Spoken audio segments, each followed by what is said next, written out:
Hey, I'm Jacob Cooperman, and you were watching the MMA Conspiracy Hour with Todd Atkins and Miguel Iturrate. Todd has been involved in covering combat sports since the 1990s, and Miguel has match-made over 200 different events amongst various promotions worldwide. Please subscribe and be on the lookout for future episodes. As for me, you can check me out at Gloves Up on YouTube and Coop TV with 3 O's on Instagram. Thank you guys, and enjoy the episode.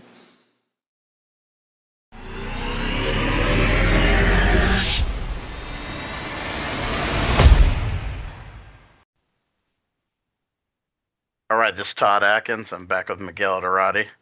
We're here to kind of break down the first MMA Conspiracy Hour of the year, I believe. And it's going to be UFC 324 on Paramount. And the first numbered show on Paramount. And UFC Boxing. Yeah, we're going to cover some ZUFFA Boxing as well. It's kind of a distant memory. That's kind of why I didn't bring it up, but we'll get to it. I think they're going to face some interesting challenges that we'll bring up. And as always, everybody watching this, we appreciate it. Subscribe, share it with people. Just try to get the word out and more people, and we appreciate you supporting the episodes. Miguel, we'll get to ZUFFA Boxing second, because that was kind of like the distant in these two things. But I kind of want to let you kind of give your opening thoughts on 324 in general. Well, with the Harrison fight falling down and, falling out, and the kid falling down in the weigh-ins, and that fight getting canceled, and fights getting canceled on Saturday because of the betting anomalies. It was kind of a shortened card, and it's kind of a little window into what the sport looks like today, Pimblett and Gaethje delivered kind of what they were expected to deliver. I'm seeing, fight of the year type of accolades to the fight. And, I do feel that, I don't know if regress is the right way or evolved into, but there's a sport really, I look at the fight, and yeah, it was, it had its moments, but there wasn't a single attempt to finish the fight on either guy's part. Gaethje, as we mentioned before, coming on the air. I thought he tried to knock him out on the ground, but it's just some of the shots didn't knock him out. He hit him with some hard ones on the ground. Yeah, Pimblett was tough, but one of my what I was going to say is Gaethje looked sloppier than I've ever seen him. Mm-hmm. And going back to his PFL days, he really didn't look as crisp.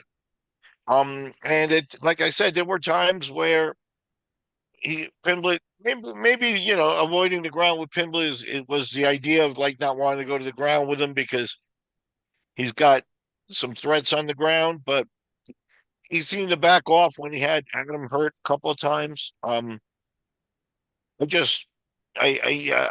don't like when an attempt is not made to finish a 25-minute fight. I think it's long. I think at the end they decided to bang it out, and I guess your average fans like them. But when they decide to bang it out at this level, that's what boxing is for, is to watch guys show what elite striking is. And if you think this was elite striking that we saw yesterday, I don't think so. I think it was more along the lines of a barroom brawl, which is okay. Like I said, that pleases a lot of fans, so I'm sure I'm going to just be looked at as a complainer and stuff. But I didn't see championship level, super high level, anything in that fight.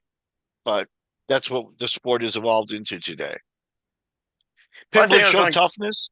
Yeah. I think it was Gaethje's responsibility because Pimblett was never in position to finish the fight, I don't think. But yeah, and I think especially what was notable to me is Pimblett was tough. He definitely, like you said, got hit with some shots. Looked to have the full gas tank. Like in the fifth round, he still was fighting with a little bit of energy and stuff. But it was apparent in the first round that he was kind of winging punches. So, even knees and stuff like that. I don't think he ever really hurt Gaethje. Gaethje looked, really, I don't want to say unscathed because but he looked unscathed at the end of the fight. He didn't. So Pimblett wasn't able to hurt Gaethje. So yeah, I think what you said is right. It's Gaethje's responsibility to look at an opponent that can't really hurt him and go in there and finish the fight.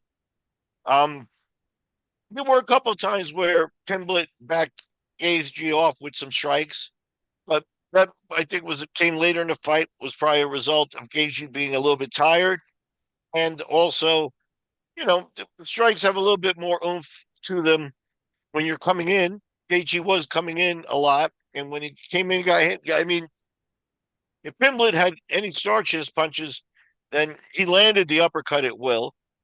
Gaethje didn't show much defense; he didn't need to.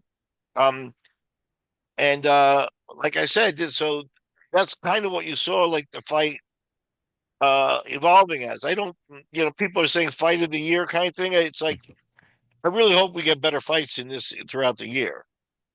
Yeah, I saw Josh Barnett say on Twitter, and it was funny to see people attack him that didn't know he was a fighter. They're saying, "Oh, this sport's not for you." Some of these fans, he's like, "Yeah, you're right, it's not." But some of these people, they don't know their history, obviously. But he was saying, there was no technique in that fight, and I think Matt Brown said the same thing. I didn't see. I I felt didn't like I even was see. I watching didn't. two relatively new guys fight. You know. Right.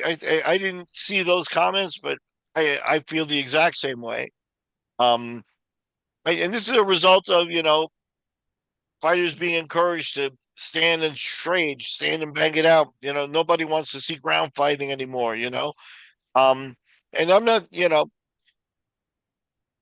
The idea is the sport's supposed to be blending these elements, right? So, like you go too far, like to the Chimaev way or the Makachev way of just wrestling and controlling and starting that first. But this is the opposite. This is the other swing of the pendulum. Guys that are at the end of the day average strikers. For example, what was I forget the kid's name, but he was pretty good. With the karate background from the Carolinas. It's in middleweight, but like he was a good striker. He was an elite striker to me. Geez, his name escapes me. But he was unique in the UFC. You don't see that. Then you have a guy like an Anderson Silva. He took elite striking from another sport and crafted what would be elite striking in the MMA world. But you know, it's not boxing. It's not watching high level karate, even point karate or anything like that. If you want to see a fight, I guess the UFC is still kind of the way to go. But what bar fights usually last 30 seconds. It's not the kind of thing you're going to see guys go at it for 25 minutes like this, usually. But yeah, I agree completely. It was not an elite display of technique. In a lot of ways, I think it's kind of bad for Patty that it went that long because he may never be the same after that fight, and Who also, Pimblett? yeah, plus the guys he's going to have to fight now, who are you going to put him in with? That's a surefire win that makes sense for him to fight, unless you go way down because the guys that are in position to fight him are really good. Well, I think for what the UFC, but I think Taporia would have made pretty short work of him. Taporia is not, um, Sarukian, same, yeah, you but know. but, but Taporia specifically, Taporia Sarukian seems to be out of the UFC's, um, a list of favorites kind of thing. So I don't think he'll get a cherry fight like Pimblett. A lot of guys are going to line up and want Pimblett. Um, I think, Who do you put him yeah, in it. with? You're a matchmaker. Who do you put him in with? Uh, let me look at a list of the top 10 here. Let me pull that up. That he could beat. Yeah, that's what I'm talking about. In the top 10, I mean, the guys you're looking at, there aren't a lot of people on there that you have become. If the UFC's wanting him to continue the way they were promoting him, He's 30 years old. He's come along. Like I really despised him a lot when he came up. He had a big mouth. He hadn't done anything. He had that air of being uh like a basically a McGregor imitation. Um, but I think he's come a long way. Um,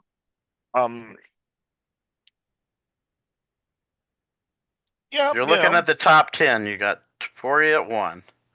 Well, champion. mhm. Sarukian at 1. He's not beating Sarukian. Oliveira at 2. He's not beating Oliveira, I don't think. Holloway at 3. No. Gaethje he just lost to. Hooker, maybe. Maybe. Hooker's tough, though. Gamrot, I think that's a bad matchup for him.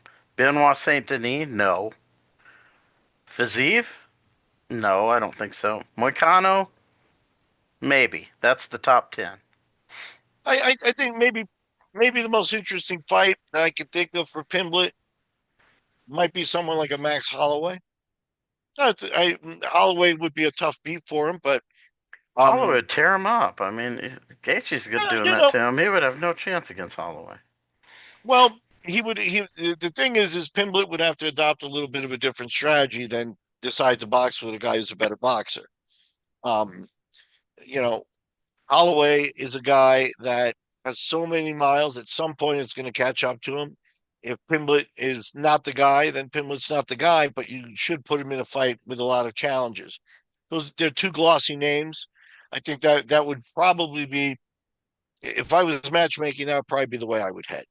Um, Holloway would probably love to, obviously Holloway doesn't care who he fights, really, it seems. He would love the fight. It's a big fight. Um, and it puts Pimblett back squarely against the wall. It's a guy who's definitely on the B side of his career. And again, Pimblett should come in, look to control, look to take him down, and not look to box with him. And then maybe he's got a chance. If you wanted to throw Holloway into the 155-pound rankings, he'd probably be in the top 10 as well. So, um, that's He is. one fight That's what I'm that, saying. They could do that yeah, for that's, White House. Maybe say, all right, we're going to put you against Holloway at White House. If you don't win that, hey, if he doesn't win that, he's lost two in a row. yeah, And then you could justify taking him and making him, um, go through some lower level guys and yeah, notch a couple of wins. But after one loss, he is, and a real competitor would want a very difficult fight coming up. Um, Again, I wouldn't take him to Sarukian or Topuria. Obviously, Topuria is out of the question. Sarukian, too, I think, is already kind of proven a notch above. Oliveira might be an okay match. Oliveira is not a bad boxer, but Pimblett might have a chance by staying away from the ground on that, and he might have an opportunity to show. People have been starting to hype his jujitsu, and he might have an opportunity to show that he can extend Oliveira a little bit. Oliveira is also another guy with a lot of miles, so I would lean towards Holloway and Oliveira or Oliveira for his next match. yeah. Oliveira's a guy who can get dropped too. So Yeah, he can, yeah. So yeah, those would be tough fights for him, though. Really tough. but yeah, and that's where I give Pimblett credit. Like I said, he came up. He was a bit of a clown as a younger fighter, and now he seems to have evolved. He's got, like, he was mature in his conversation after the fight. He accepted the loss. He was good in the build up to this fight. He talked some trash and did a little bit of that. Gaethje did a little bit of that too, but at the end of the day, it wasn't, over the top, throwing bottles at each other and, pushing each other and doing kind of what looks like a lot. Maybe some of that's not staged, but I tend to feel some of that is, um, almost staged. Yeah, I So don't like it unless I, it's authentic. yeah, I thought Pimblett, his personality, he's 30 years old too, so he's not super young, but I think he still has some top side. Like, he could get better. Um, so I think you'd have to give him a top opponent like a Holloway or an Oliveira, where those guys are not really going to get better. Holloway is probably fought his way into the top 10 all time in many people's opinion. I might be there. He's definitely an all time great. Oliveira has, at this point, the mantle of probably the best jiu-jitsu in the league in the UFC, right? So, um, I think both those are guys that um, would definitely be good opponents for Pimblett if Pimblett is going to show that he still has some top side. And after going 0-2, it would take him a couple of years to get back, and then we're going to see it a little bit older, more mature. What I didn't like about it is that his punching looked awful. His punching just looked awful. He was winging punches. He said he had been practicing. He decided to come in and box with Gaethje, and he survived, so I guess that's good. But um, it was just a terrible strategy, to not really go for takedowns, um, to not tie him up, and look to tie him up. I guess, Gaethje's coming forward. It shouldn't have been something that at some point in the 25 minutes, you would think Pimblett would have tried, a little bit different style of fight, but so be it. Pimblett's got a lot to prove, but like I said, I think he's matured. I think has improved. I think his personality has evolved into his own personality. He's still a little bit of a arrogant brick kind of thing, but not the same way of McGregor. Um, he's evolved into his own guy, so I think he still has some appeal for the company as well. And I think that's important. So, yeah, I think we give him a tough fight, though. Yeah. Yeah, it'd be tough. Plus, he took a real hard beating. I mean, that was a prolonged beating, you know, which Yeah, can change fighters too overnight. So, yeah, I,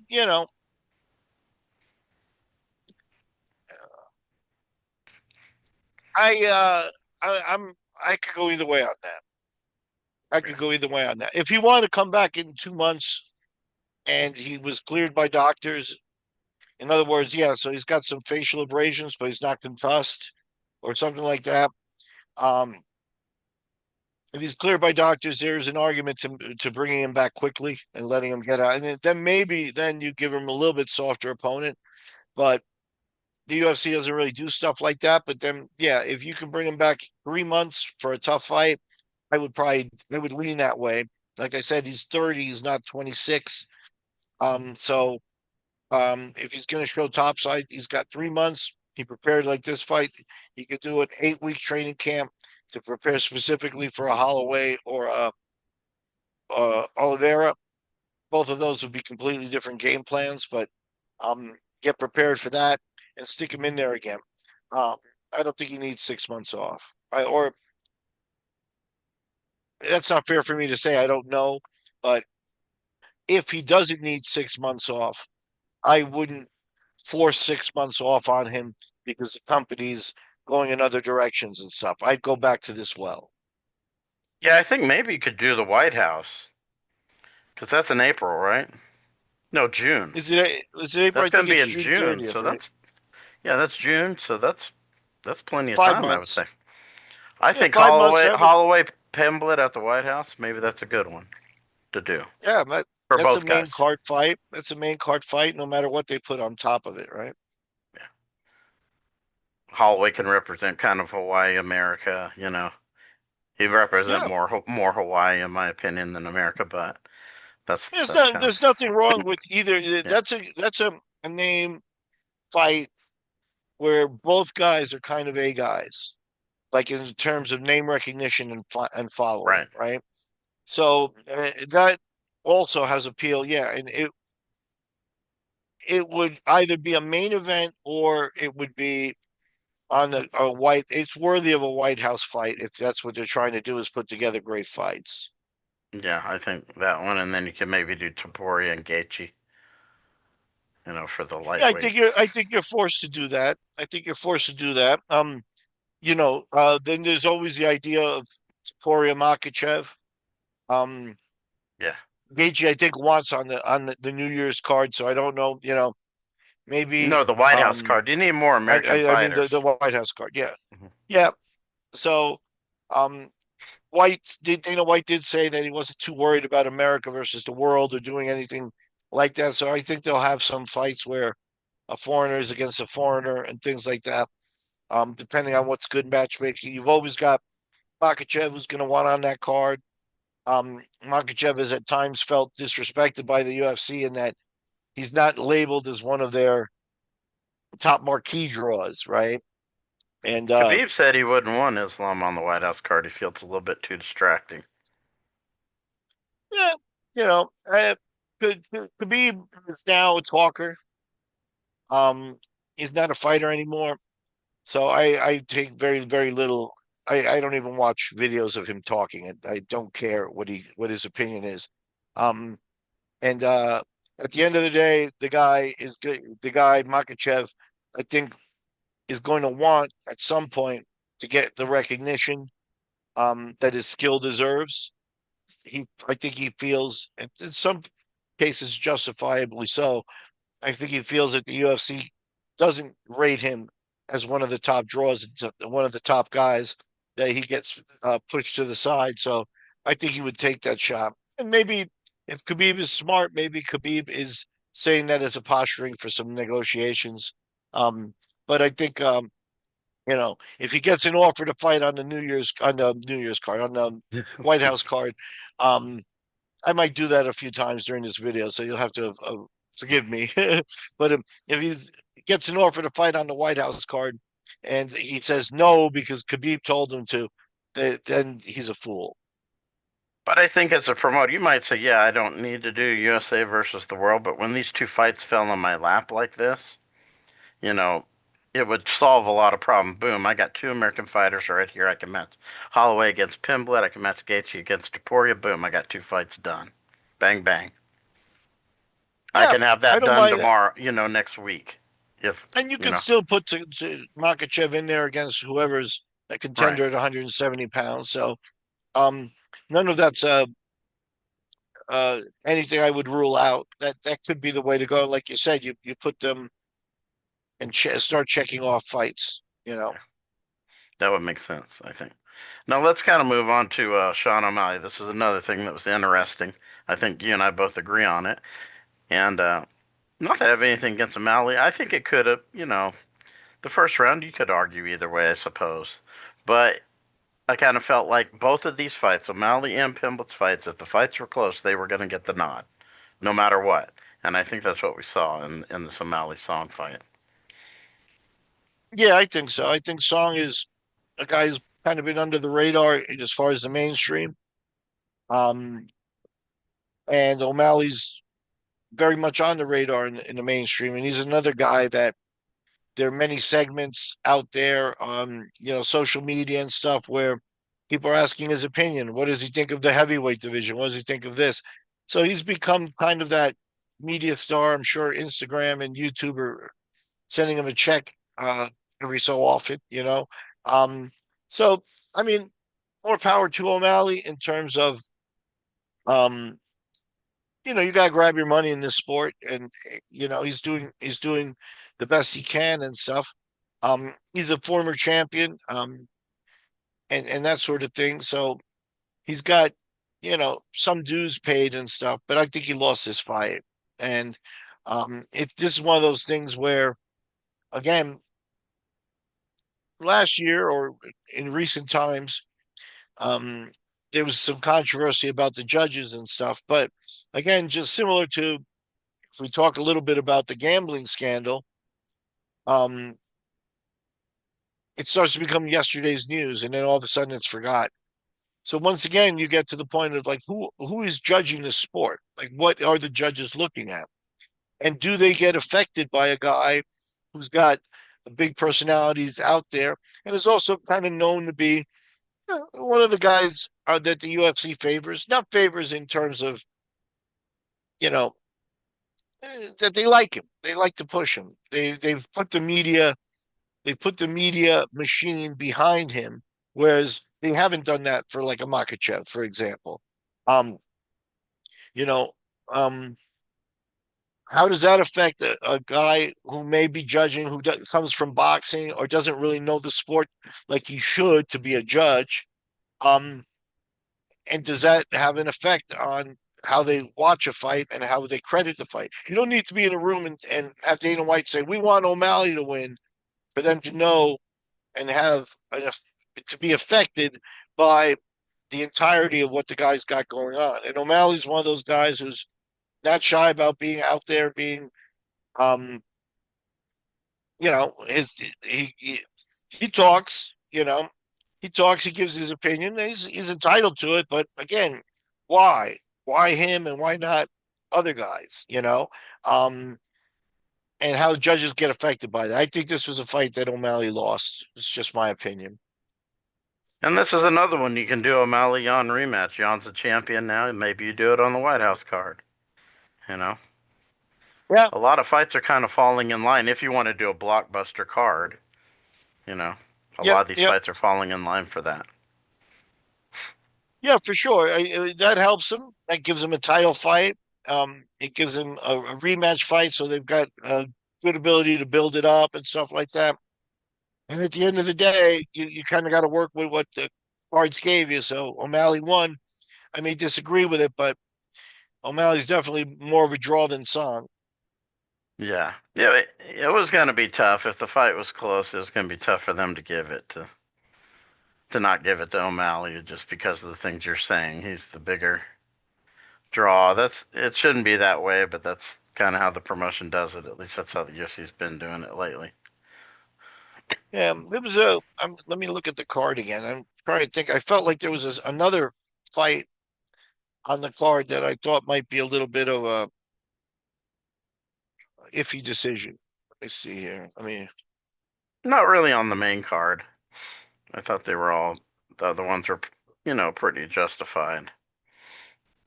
let me see what we got. Hold on. But yeah, overall it was supposed. I wonder I think what everything in the Paramount. prelims was a finish. I don't think there were any decisions.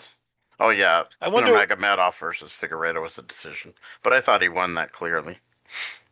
Yeah, no, that one he dominated. Yeah. Um, I oh I wonder if well how I didn't see the full fight. What was Namajunas and Silva like? I think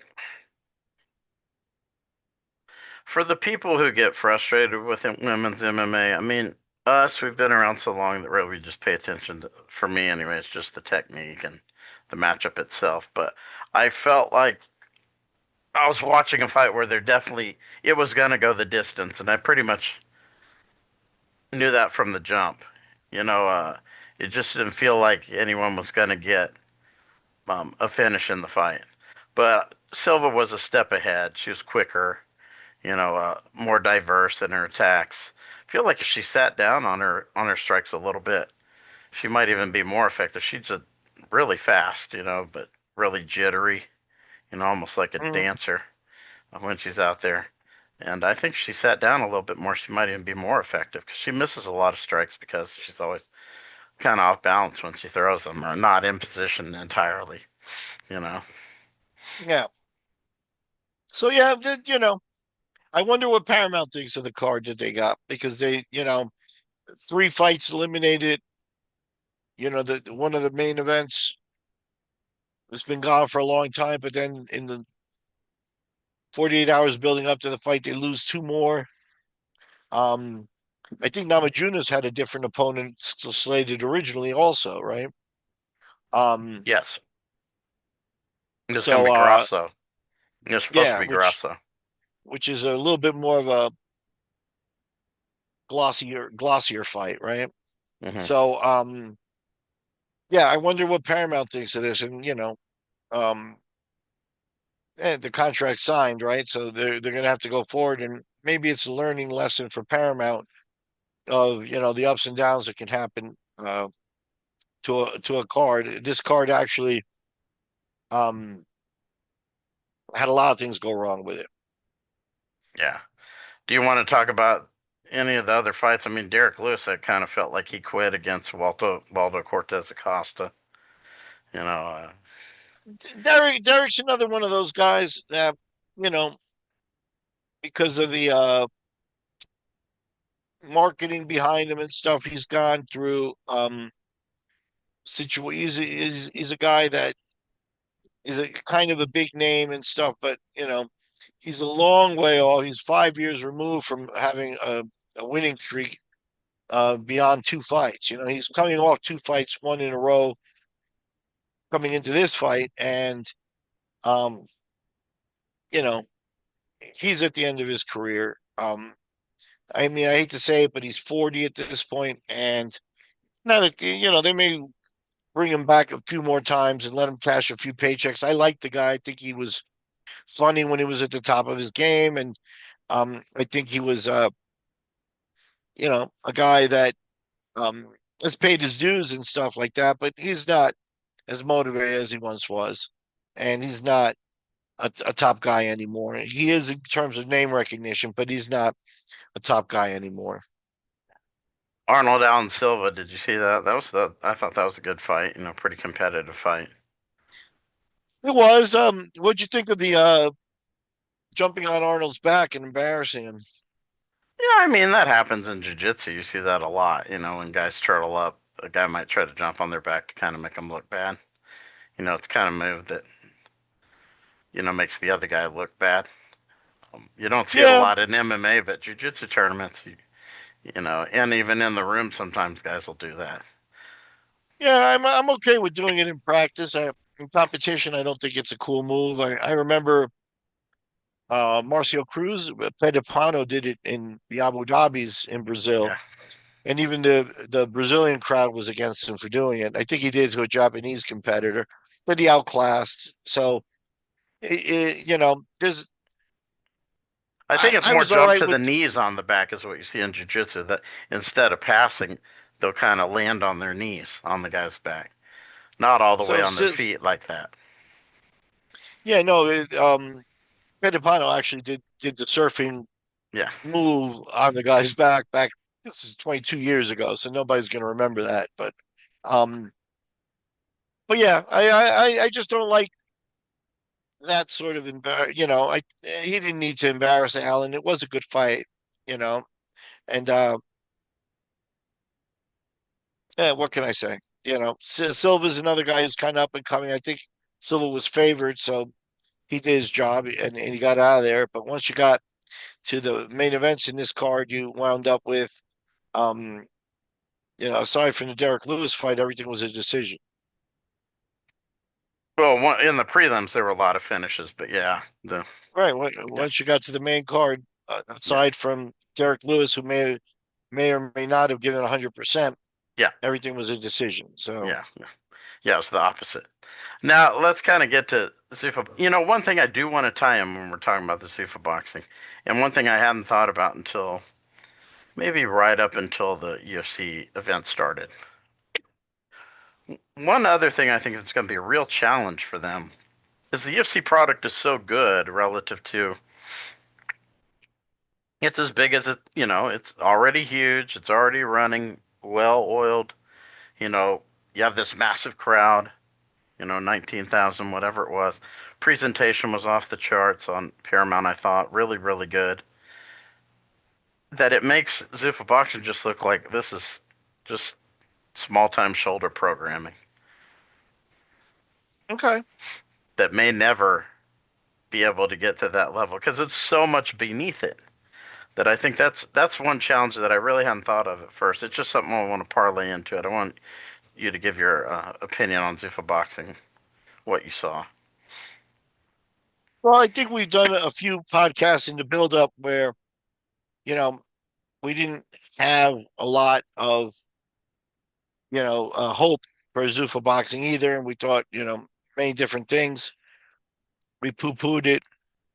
And as a matchmaker and as somebody now that we've seen the product, I actually uh, feel a little bit better about it. Um, I think you're right that it does look like an inferior product to the UFC, but it is an inferior product to the UFC. I think Yeah, presenting it like the UFC now would be bad. You don't want to put that kind of pressure or that kind of money into production for something that's at the very beginning. I think they treated it well. I think first, um, obviously, I'm not familiar with the rosters around the world of boxing as much as I once was, 10 years ago. Um, but I think they did a good job of getting at least a group, almost an entire card full of uh, guys who haven't lost a fight. Um, so they can make claim that they're doing they're following a boxing tradition of guys trying to keep their zeros very important on the loss column, and they had a full card there that way. I didn't see anything but highlights, um, so I don't know if the card was a thriller throughout and out, but as a first card, they got it out of the way. So I have one question: do they have ZUFFA 2 on the calendar? When is ZUFFA Boxing 2 scheduled for? I don't Because know the exact date, but they really only have one real good fight, and that was the Julian Rodriguez versus Kane Sandoval fight, which was a really good fight. But the that, others were relatively uneventful. see, I don't think that matters. I think now what ZUFFA needs to put their head down and do a card every 3 weeks, show some depth that they're getting guys, come back to these guys that fought on this card within the next 3 or 4 months, and get me 25 shows done this year at least. Their next event is Um, February 1st, so that's very soon. okay, good. Yeah, so it's in a week. If they're going to do weekly shows, even better. That's the thing And then is the one at after this. that is the 14th. So, yeah, they're Okay, so at this point, that's what they need to do is they need to relentlessly put cards on, and slowly but surely from now to the end of the year, you will see improvement if they're consistently doing cards and working their roster. And you see guys from this card popping up every 3, 4 months on new cards, and they're showing. That's what they need to do. They need to get shows under their belt at this point. They're not going to match anything that Eddie Hearn does or the big shows do, but at the same time, Eddie Hearn doesn't have real weekly shows. He's looking for talent to put on his big cards, and he's at the big card level. But if they're going to actually develop their own sort of sub league in boxing and make it valuable, what they need is consistency. Do 25, 30 shows this year, not look back, never like they do with the UFC now. Something goes wrong, next week's another show, and put the focus on the next show, focus on the next show, focus on the next show. Never cancel a show unless there's a God ordained disaster. Um, make sure you replace fights, have guys on call. If things are going to happen, a main event's going to drop, and you do the show anyway. Um, that's what they need to do if they're going to succeed, and they need to do that sustained for a couple of years. It's not a joke that they are way behind, so they need to not care anything about what anybody else is doing. Just do their own thing. And like I said, this card, for a card that we didn't know who was fighting 2 weeks ago, on paper with the records and things like that, definitely better than anyone was expecting. yeah, but I think, and there's some other challenges. Like I saw Matt Brown say, one other thing they might have to overcome is that, in general, and he's right. I think boxing is not necessarily that exciting. A lot of times when fans get excited, it's because it's a big fight, two famous guys. But in terms of the fights themselves, because of the limitation of what you can do in a boxing match, a lot of times it's not necessarily that exciting. So you're kind of having to get over that hurdle of, like I said, almost all the fights went. I think all the fights went the distance. On the We ZUFFA didn't Boxing we card. didn't we didn't talk about the betting problems Yeah, and scandals there. But one of the things that could be done there is, um, I think one of the things that defines a fight is going to be whether you're able to bet on it or not. And your average Joe in America that has a couple $100 a week spending money for betting, um, middle class, upper middle class types that enjoy sports, they will sometimes look. I worked at a sports book, and it's like you see Americans betting Korean baseball. That's because they get a buzz off of betting. If you have betting lines available on these boxing matches, people will come, and people will start to follow the boxing guys as they come up. So this guy Is 3-0. Is he worth it? Is he somebody I'm still going to be watching at 10-0 and stuff? So it's a combination of things. I bet you if we look, and I didn't look, unfortunately, I didn't look, but I bet you if we look, once they release the card to the public, the sport books probably put up a line a few days before the fight, and that in itself generates interest. A lot of smoker boxing doesn't have that, and then all you're doing is you have an audience that's in the local area. But if you put them on sport books now, which is something new that can be done here in this century, this in the recent decade, um, you now are open to an international audience of people that just want to bet, and maybe they're boxing fans. They want to bet. They'll take in some money from England, a handful of people betting from England because they like boxing, and then all of a sudden, that time frame of becoming a big organization gets shortened a little bit. Another thing that I think is interesting that Eddie Hearn brought up, and I think he brought this up because he plans on doing it, is he was talking about it. I think there might be a revolt when these UFC fighters see how much that they're not making as much as some of these guys, perhaps, even though their show is way bigger. The revenue they're bringing in is, many, many, many, many times more than what ZUFFA Boxing is bringing in. And if ZUFFA Boxing has a headliner like Callum Walsh or whoever, and that guy's making something comparable to the main event in the UFC, he thinks that, and I have a feeling Eddie Hearn's going to try to find that stuff out. I would if I was him, and try to see if he could leak that kind of information to one side or the other and pit them against each other. Because before, UFC could always, oh, this is some other show. That's Affliction. That's not us.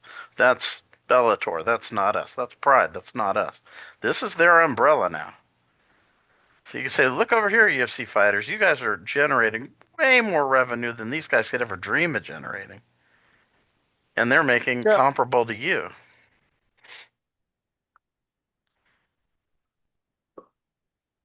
Yeah, there's going to be a little bit of a delicate balancing act there. Like we've been talking about with lawsuits and things over the last year, I do think there will come a reckoning at some point where the financial structure of the UFC does change. I saw recently where they've doubled the bonuses, so now the bonuses are what, 150 G's then? 100 grand. And then they're doing grand, a 25,000 for a finish bonus. Okay. See, again, that's nice, and people will go for it a little more, maybe. It didn't, 25 grand is not a lot of, it wasn't enough to interest Pimblett or Gaethje into finishing their fight, None of the people on the main card, except for Cortez Acosta, nobody else. Yeah, to me, the way to instigate finishes in a fight would be you get a money to win, and then your bonus in the contract is not to win, it's to finish. And that these little $25,000 bonuses if you're at the top of the pay scale. The other problem with boxing, though, and Hearn can say all he wants, obviously he cares more about Joshua and those guys, and he gets his percentage, and that's why he's rich. But if you look at almost all those boxing cards, Canelo, everybody, I almost assure you that there are guys fighting on the undercard for $1,500.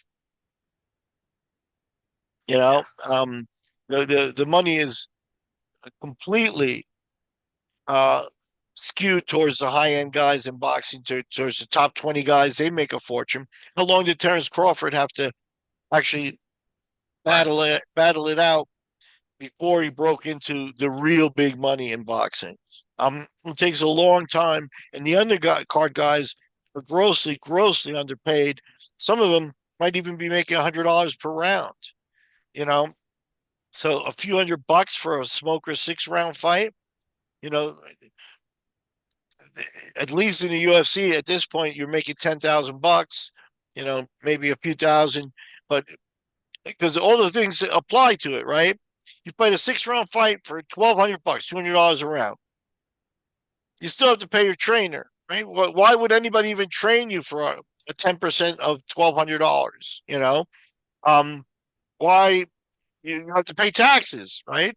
Taxman isn't going to go away.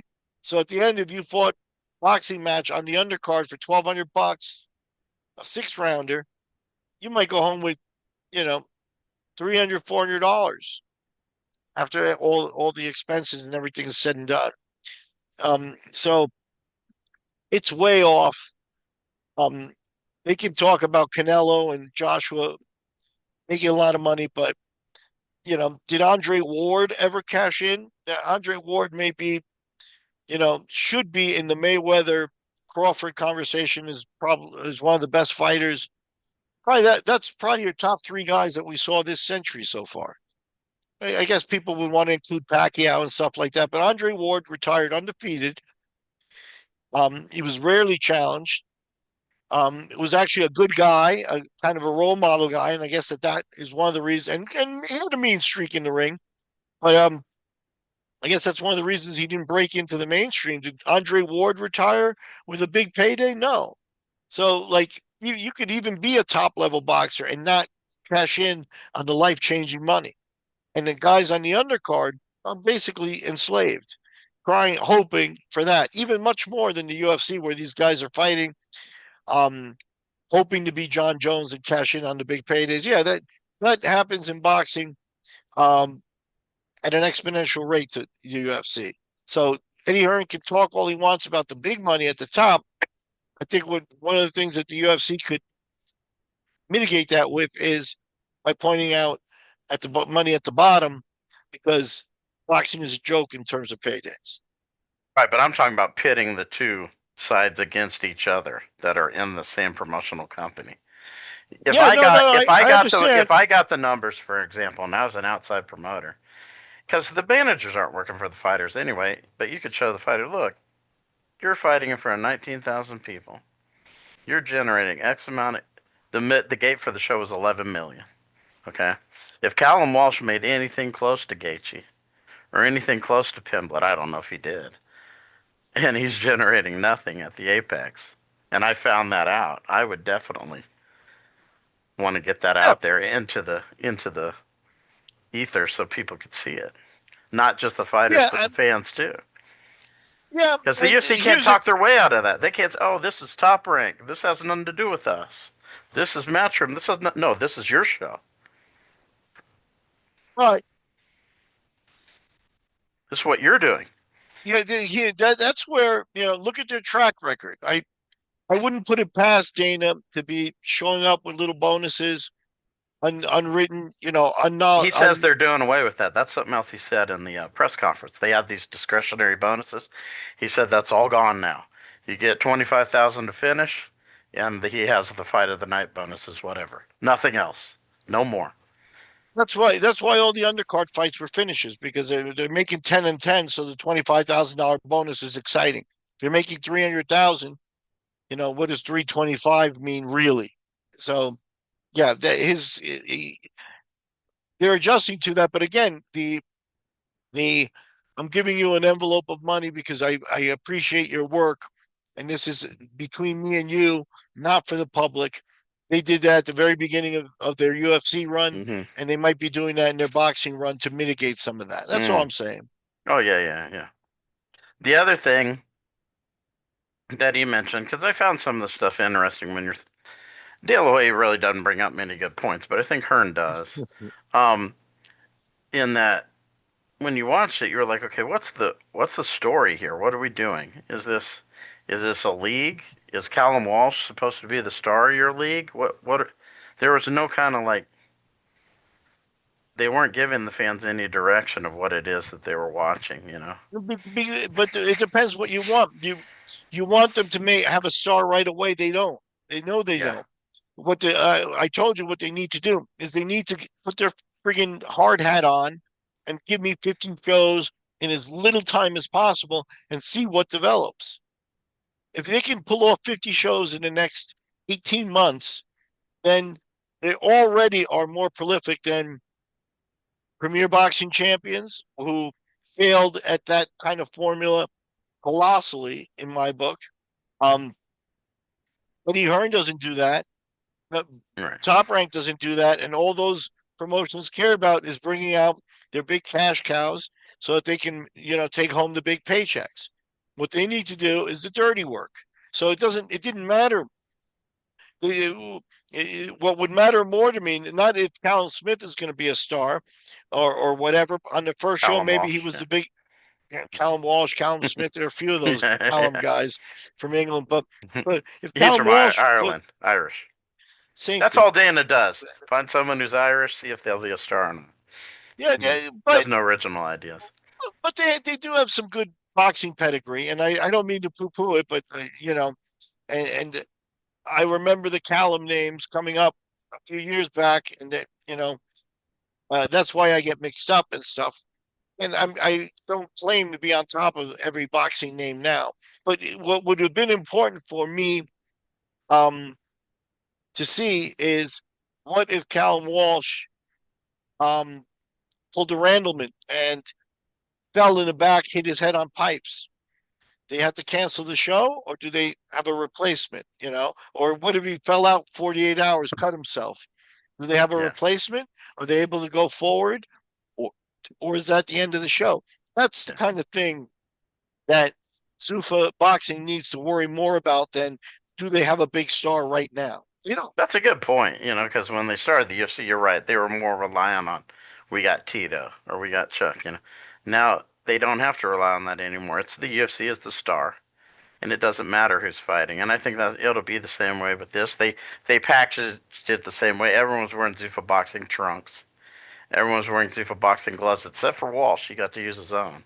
But um, Walsh is a guy Dana's been putting some of his boxing matches on Fight Pass for quite a while now, for a few years. So he was already kind of fight fans from the UFC were aware of who he was because he had some fights on Fight Pass. and that comes down to what we've talked about in previous podcasts. So Walsh was a guy that hadn't tied himself to somebody and was available for Dana to work with. Yeah, And yeah, that's what it is. And the more they do 50 fight shows, the more young guys coming up.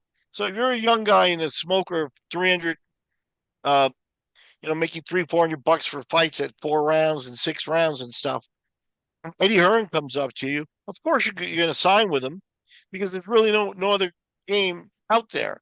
And well, Hearn comes back and you're not impressed with the money, but at least you're in a big promotion. At least you're on a big show, and there's the semblance or the image of uh, your career developing. But Walt, he doesn't come in and give guys big raises when he signs them.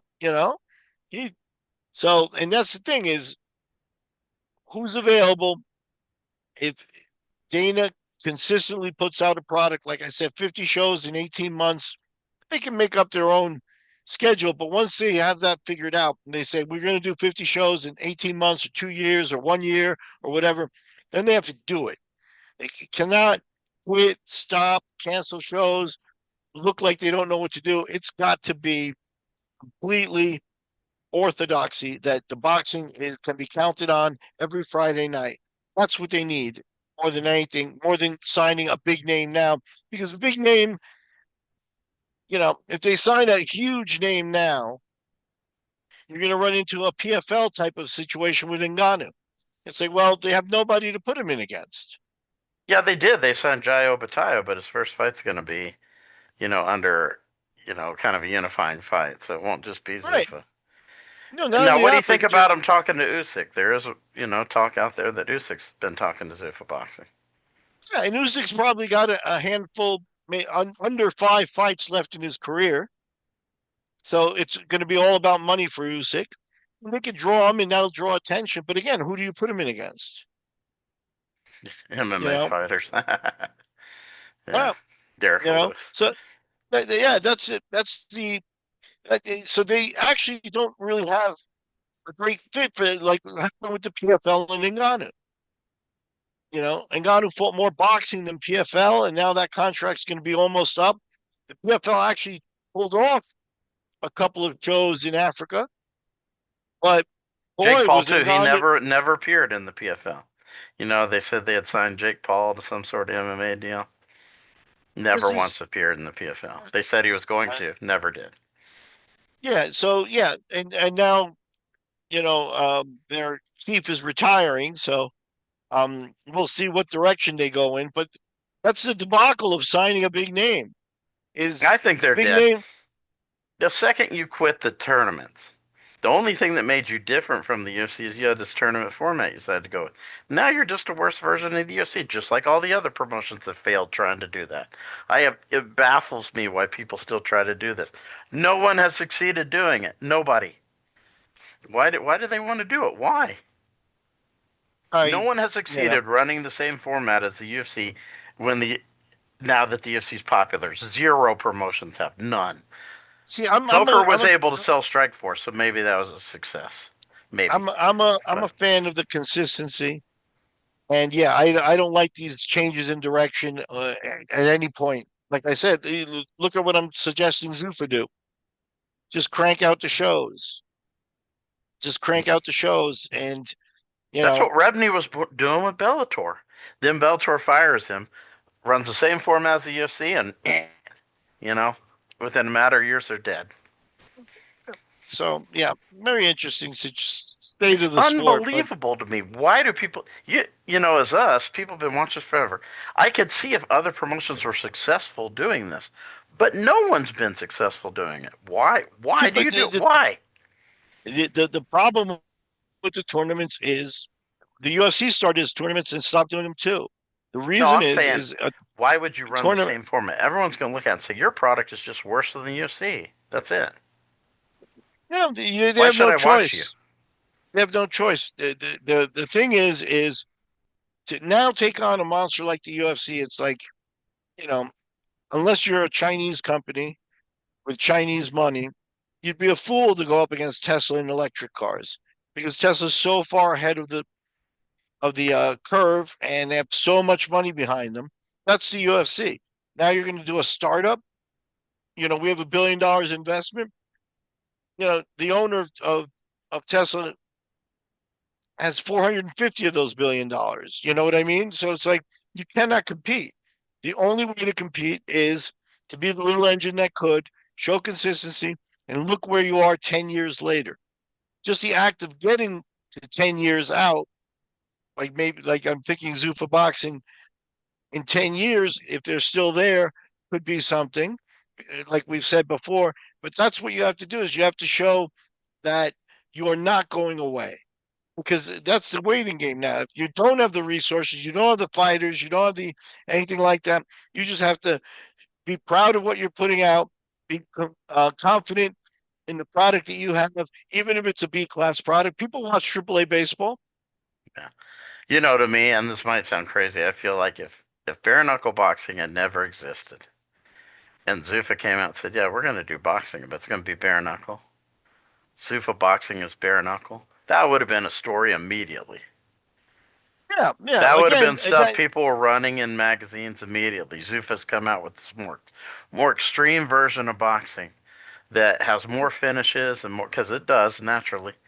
More cuts, more blood, more finishes. Boom, that would have been immediate. yeah, This is going to take yeah, forever, you know.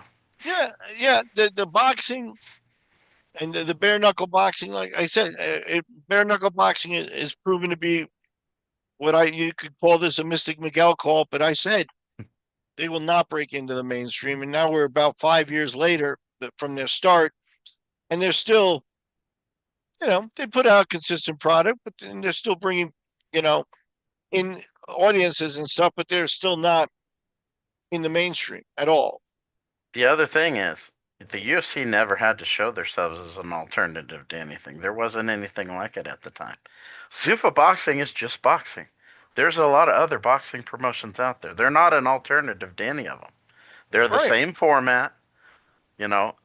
There's nothing different about it. So they're not really an alternative. It's just, do you want to watch my boxing product or theirs? That's it. And that's why I said these other promotions that try to run like the UFC does, it's like, do you want to watch my product, which is worse, or do you want to watch theirs, which is already established and great? No one's going to watch it. So that's the challenge I think ZUFFA Boxing might have is there are other products out there that are way farther ahead of them right now. Now, you're right. They haven't been run well, which might come back to bite them in the ass Well, ultimately. and there are a lot of But they're boxers that are not an sitting around. alternative to anything. They're the same as Matchroom. They're the same as Top Rank. They're the same as all these. Theirs is Yeah, just not as big. Yeah, and again, That'll be a where they would challenge. be, where they would be. There are a lot of boxers out there that are sitting around waiting for their next fight, waiting for a Right. call. They don't know where to go, where to start, how to do it, and that's where Zuffa could fill in and start. Like I said, 50 shows in 18 months. That's what how I would chart this out. And if there's smaller shows, so be it.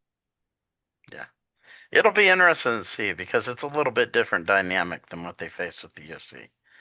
They have That's for sure. competitors. Those competitors have more money that, or at least have more money to pay. Zuffa has more money. Ultimately, TKO has more money, but they're not going to sink it all into Zuffa Boxing immediately, you know. But if there's Yep, other that was organizations it. out there that are paying better, that are the same sport, unlike the UFC, there was nothing out there that they had to go against really, except for maybe Yep, Pride, which was bigger than them at the time. But you know, once Pride was gone, you know, it was pretty much smooth sailing for them. yep, yep. So that'll be Oh, real interesting to see. Really interesting to see, I think. There's some interesting stories that'll come about, but it's more like a business. Will people try to undermine them? You know, I think the people they're up against are a little bit better than the people they're up against in MMA as far as, you know, that kind of stuff. They might try to undermine them in certain ways. Eddie Hearn's been around a long time, just like his dad. You know, he took over from his dad, so he's been around a long time. You know, so yeah, Eddie Hearn's these are no not new fool. guys. These aren't newbies. You know, guys who Yeah, just found somebody with some money and decided to put together a show. That's all the UFC's ever competed against. It's probably went away. yeah, So it's yep. gonna be Yep, yep, interesting. yep. It is. It is. But for me, the first Zuffa show for boxing exceeded expectations. I mean, I had really low expectations, but they actually did a lot better than I thought Yeah, they they would and presented it everything. really well too, right off the bat. You know, Hmm. which was So, important. so So, yeah. And well, I don't dish out compliments that often. yeah. Well, everybody that's watching the episode, you know, as always, we appreciate you taking time to check out a MMA Conspiracy Hour, and like I said, subscribe, share it with your friends. You can find Miguel on Instagram at MMA History Guy at MMA History Guy, and if you have any questions for him, put some questions or comments in the video itself. Miguel will answer. I'll answer, and yeah, we appreciate everybody helping us grow. We're past 2,000, so we're growing slow, but we appreciate everyone checking it out. And as always, till next Yep. episode, we'll catch you again. Take Yes, care. sir. Up, everybody? It's your boy Drew with High Fight IQ, and you are now watching the MMA Conspiracy Hour with my boys Todd Adkins and Miguel Iturrate. Miguel has been the matchmaker for over 200 shows worldwide and has worked with Hook and Shoot, Euphoria, Bodog, and ADCC. Make sure you subscribe to the Todd Atkins Show on YouTube. You can also find Miguel on his YouTube channel at MMA Collector 74. Don't forget to subscribe to High Fight IQ on all social media platforms. The House Call Sports on YouTube. The Fight Pit on YouTube. Now let's talk some fights, baby. Let's go.